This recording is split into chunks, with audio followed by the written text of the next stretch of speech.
Hai, Assalamualaikum. Saya Nuri Nani. Hari ini kita akan main Roblox. Tak pastilah nak sebut apa, Robux ke Roblox ke. Okay, kita main je lah kan guys. Okay, bismillahirrahmanirrahim. Jump. 1 2 3. Jalan-jalan slow-slow, hati-hati. Takut terjatuh. Kesal sikit. Kesal sikit. Kesini sikit. Kesini sikit. Kesini sikit. Kesini sikit. Kesini sikit. Kesini sikit. Okay, boleh jam dah kot. Bismillah. Alhamdulillah. Okay, kau ni. Okay. Okay, next. Aduh, tidur. Okay. Alamak. Astaghfirullahaladzim. Okay guys. Okay. Ada lubang ni, maaf ya. Saya tak perasan kat sini. Bismillah.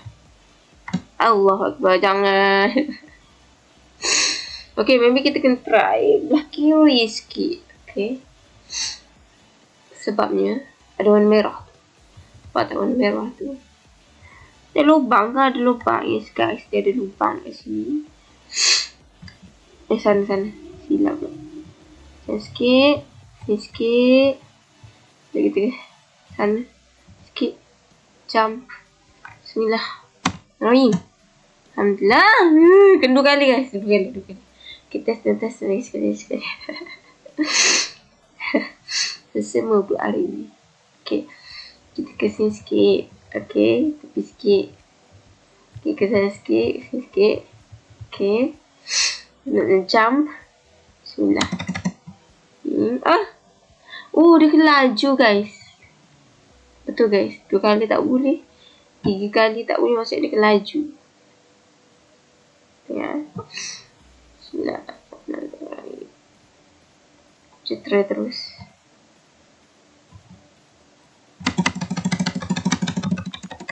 Allah. Macam sama je guys. Why so mencabar, ya Allah. Okay.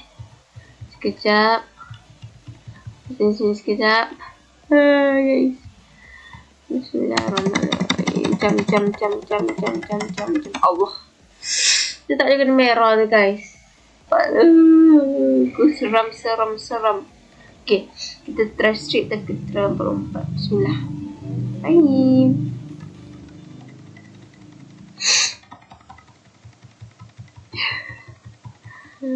Dahsyat guys. Dahsyat.